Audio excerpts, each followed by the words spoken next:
My name's Casey Curivan. I'm a volunteer at Hampshire, New Hampshire. I'm also a person in recovery now. You met with Jeb Bush? Yeah. How was that?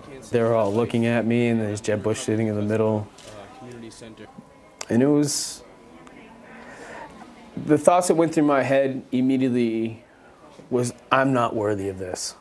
And immediately I thought of Holly Sakala, the director for Hampshire, New Hampshire, saying, why not you? I thought, why not me? What don't I have to offer?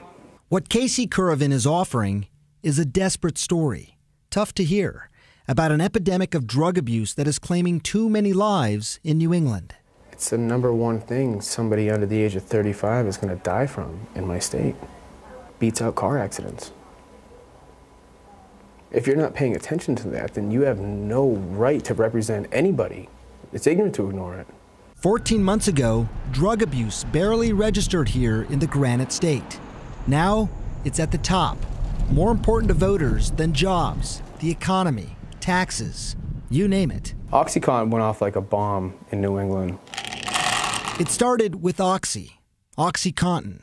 What many don't realize is that pills like these and heroin have a lot in common.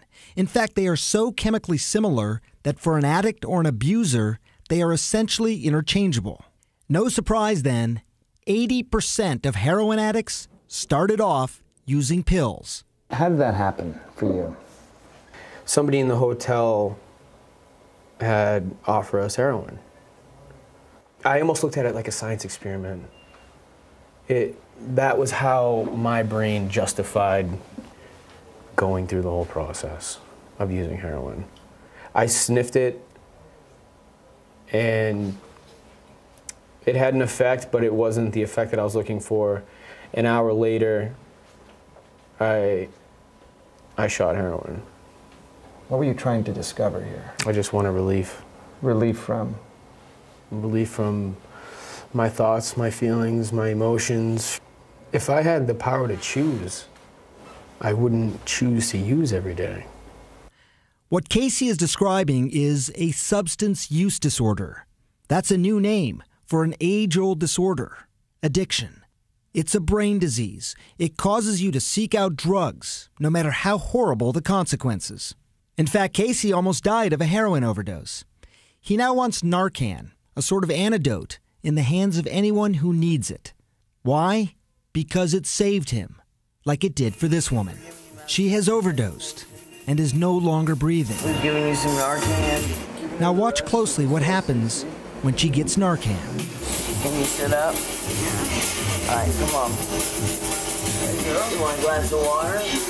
Casey's message, along with many others, is starting to be heard. Addiction is not new. In October, President Obama announced efforts to double the number of providers that can prescribe Narcan. It was welcome news here in New Hampshire, where the cries for help, any sort of help, are the loudest. And we kept asking ourselves, why here in New England? Well, the answer in part is because heroin is particularly easy to get and very cheap. How easy is it to find if you wanted to find it? That's a good question.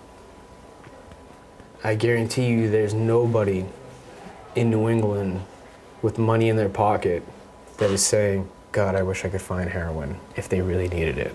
You got money, you can find it. Yeah. Casey hopes the days when he was out buying heroin stay behind him. He spends his free time now with his 3-year-old son and staying true to his recovery. Still, this wasn't the life he ever imagined, slowly becoming the new face of a former heroin addict. People think that a person suffering from alcoholism or addiction, they have this image that comes up in their mind. And I like to break that image. Because if I met you on the street, you wouldn't think that 2 years ago I was an IV heroin user. Yes, Casey Curivan is a new face, now tasked with taking the message of 23 million Americans currently in recovery straight to the candidates. Jeb Bush, Bernie Sanders, Chris Christie, anyone who could possibly stop this epidemic. I'd appreciate it if they use the same language, not those addicts, those people, because those people are are your moms, your dads, sons, daughters.